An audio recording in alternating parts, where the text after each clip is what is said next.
আসসালামু আলাইকুম ভিউয়ার্স। আশা করি সবাই ভালো আছেন। কক্সবাজারে আমরা কি কেনাকাটা করেছি সেটাই আজ আপনাদের সাথে শেয়ার করব। তো কক্সবাজার থেকে আমরা দেখা যাচ্ছে প্রতিদিন যে ৫ দিন ছিলাম, বার্মিস মার্কেটে প্রতিদিনই যাওয়া হতো। ঘুরতে একটু বাইরে যাবো? আর আব্বু বলছে, "চলো বার্মিস মার্কেটে যাই।"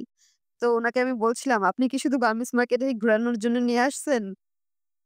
তো আজকেও আমরা একটু আচার, একটু মুক্তোর টুকটাক জিনিস নেওয়ার জন্যই এসেছি। পুরান যে বার্মিজ মার্কেটটা ছিল সেখানেই আমরা আচার ও শুটকি, মুক্তার কেনাকাটা করার জন্য চলে গিয়েছিলাম। তো ১ম এ আমরা কিছু আচার নিয়ে নিয়েছিলাম। সেখানে কিন্তু সবকিছুর দামটাই কিন্তু একটু বার্গেটিং করে নিতে হয়। নয়তো কিন্তু তারা কিন্তু অনেক আকাশ পাতাল দাম বলে। তো এরপর আমি এসেছি এখানে মুক্তার কিছু জিনিস দেখার জন্য। অনেকেই করে কি কক্সবাজারে যাওয়ার পরেই সি বিচ গুলিতে যখন যায় ঘুরতে, তো সেখানে পাশে যেই জুয়েলারি শোরুম গুলি থাকে বা দোকানগুলো ছোট ছোট দোকান থাকে, সেখান থেকে টুকটাক মুক্তা নিয়ে নেয়। তো আমার কাছে মনে হলো যে যাওয়ার ১ম যেদিন গেলাম সেদিনই টুকটাক কেনাকাটা না করে আস্তে ধীরে আমরা একটু ঘুরে দেখব। আস্তে ধীরে একটু যাচাই বাছাই করব। এরপর মুক্তাটা কিনলে আমার কাছে মনে হয় খুব বেশি ভালো হয়। কারণ তারা খুবই হাই দামটা বলে। এই যেরকম 2 লেয়ারের একটা মুক্তোর মালা দেখতে পাচ্ছেন। এটা সে বলেছিল ৳৪,০০০। তো আমি কিন্তু কক্সবাজার যাওয়ার আগেই কিন্তু নেটে একটু ঘাটাঘাটি করেছিলাম যে দামটা কেমন হতে পারে। 1 লেয়ার বা 2 লেয়ার বা 3 লেয়ারের। তো সেজন্যই হয়তোবা আমার একটু সুবিধা হয়েছিল একটু দামাদামি করতে।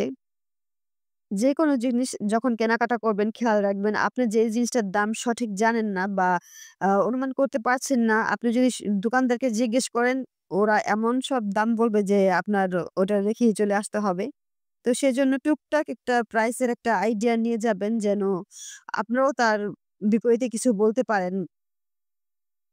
তারা কিন্তু সেলার। তারা বিক্রি করার জন্য আকাশ পাতাল দাম বলবেই। আপনারা যখন নিজে থেকে নিজের একটা কনফিডেন্স নিয়ে দামটা বলবেন, তখন দেখবেন আস্তে আস্তে তারাও আপনার সাথে খুবই নমনীয় হবে এবং আপনি যেমন বাজেটে চাচ্ছেন তেমন ভাবেই আপনি কিনতে পারবেন। তো রিয়েল পার্ল চেনার যেই টেকনিকটা ছিল, এটা আমি আগে থেকেই দেখে গিয়েছিলাম। তো আমি ভাবিনি যে ওরা এতটা কোঅপারেট করবে। তো আমি বলছিলাম, "এটা রিয়েল হবে কিনা? এটার কোনো গ্যারান্টি আছে কিনা বা কিভাবে আমি বুঝবো? আমাকে একটু দেখান।" তো উনি কিন্তু আমাকে এটা সুন্দর করেই কিন্তু দেখাবেন, দেখতেই পাবেন। আমি সেই সাউন্ডটা কিন্তু রাখবো যে আমি কিভাবে এটা উপলব্ধি কম হইল না। করেছিলাম। মারাটা কত? মনে হইব যে ভাই এরকম করছে।